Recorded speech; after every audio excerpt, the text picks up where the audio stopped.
Greetings and welcome back to the channel.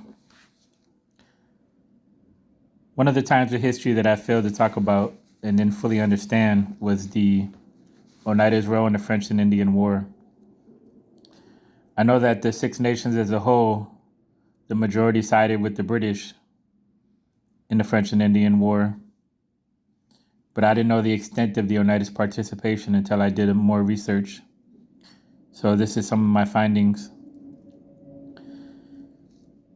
It's documented that in 1750, the Oneidas spoke of resisting the French, but also had parties of neutrality.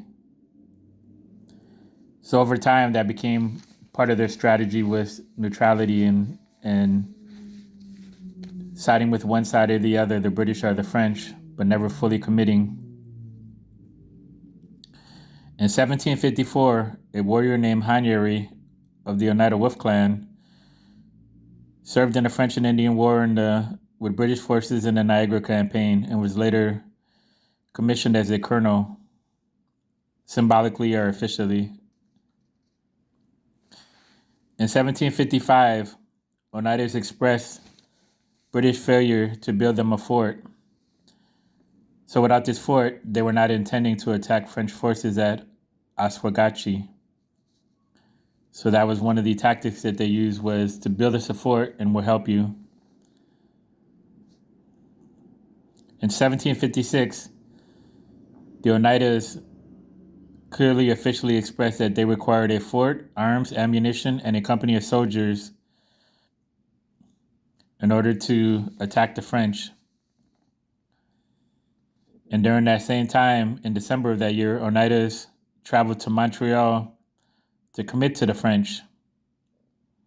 So they definitely played both sides there in the neutrality. And Oneidas at Oquaga, their southern village, requested a British fort there also. So they were clearly asking for a lot in terms of British support. In 1757, the German Palatines at German Flats, New York, sent Oneida messengers to New France with the intention that they wanted neutrality during the French and Indian War.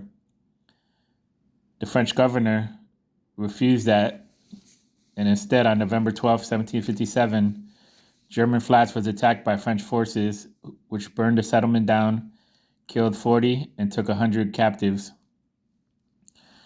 The Oneidas were not attacked, even though they were the next-door neighbors to the German Palatines, but they did also come to the German Palatines' relief and brought them food and offered shelter and resources, and also a condolence ceremony. So these were major events that happened during the war.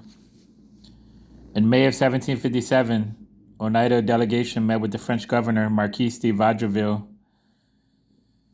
and it claims that he doubted them and their fidelity, since they had not burned British forces as formerly promised. So they had given French promises that they were going to participate and hadn't yet.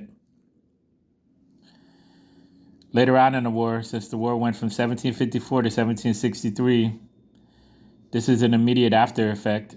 1763, Pontiac, an Ottawa chief, led a rebellion to expel British forces from the Great Lakes region and took over in a siege of Fort Detroit in Michigan.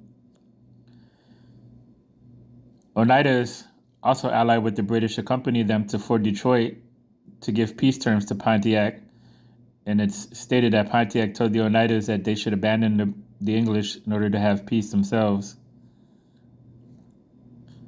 The Oneidas in 1764, though, agreed to attack the Shawnee and Delaware villages for the British, and they said that they destroyed and burned down Shawnee and Delaware villages that were abandoned and took some Delaware captives. So this is kind of a quick synopsis of the Oneida participation in the French and Indian War, and they didn't fully commit to either side and played a delicate balancing act of neutrality with both, and also participating on both sides to an extent. So I hope that you enjoyed this. Like, subscribe, comment. See you next time. Onagiwa.